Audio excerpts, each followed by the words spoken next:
വയനാട്ടിലെ കോൺഗ്രസിൽ പ്രശ്നങ്ങൾ തീരുന്നില്ല. സമരസംഗമം ഉദ്ഘാടനം ചെയ്യാനെത്തിയ KPCC പ്രസിഡന്റും പ്രശ്നങ്ങളിൽ ഇടപെടാതെ എല്ലാം തീർന്നു എന്ന് പറഞ്ഞ് മടങ്ങി. DCC പ്രസിഡന്റിനും DCC ജനറൽ സെക്രട്ടറിക്കും കോൺഗ്രസ് പ്രവർത്തകരിൽ നിന്ന് മർദ്ദനമേറ്റിട്ടും നടപടിയൊന്നും ഉണ്ടായതുമില്ല. മുള്ളൻകൊല്ലി കോൺഗ്രസ് മണ്ഡല വികസന യോഗത്തിൽ ഉദ്ഘാടനത്തിനെഴുന്നേറ്റ DCC പ്രസിഡന്റ് ND അപ്പച്ചനെ തല്ലിയവർക്കെതിരെ ഒരു നടപടിയുമില്ലാതെ KPCC പ്രസിഡന്റ് മടങ്ങി. വയനാടെത്തിയ KPCC പ്രസിഡന്റ് സണ്ണി ജോസഫിനോട് മാധ്യമപ്രവർത്തകർ സംഭവത്തെക്കുറിച്ച് ചോദിച്ചപ്പോൾ മർദ്ദനമേറ്റതായി DCC ജനറൽ സെക്രട്ടറി പറഞ്ഞല്ലോ എന്ന ചോദ്യം വന്നപ്പോൾ പഠിച്ചു പറയാമെന്ന് പറഞ്ഞ് തിരിഞ്ഞു നടന്നു KPCC പ്രസിഡന്റ്.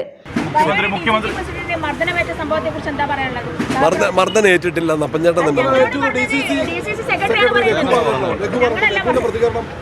ഞങ്ങൾ അന്വേഷിക്കും.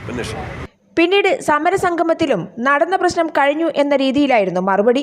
DCC പ്രസിഡന്റിനും DCC ജനറൽ സെക്രട്ടറിക്കും മർദ്ദനമേറ്റിട്ടും പ്രശ്നങ്ങളൊന്നും തീർക്കാതെ എല്ലാം തീർന്നെന്ന് പറഞ്ഞ് മടങ്ങിയ KPCC നേതൃത്വത്തിനെതിരെയും കോൺഗ്രസിൽ അമർഷം രൂക്ഷമാവുകയാണ്. PV Joshila, Kairali news, Wayanad.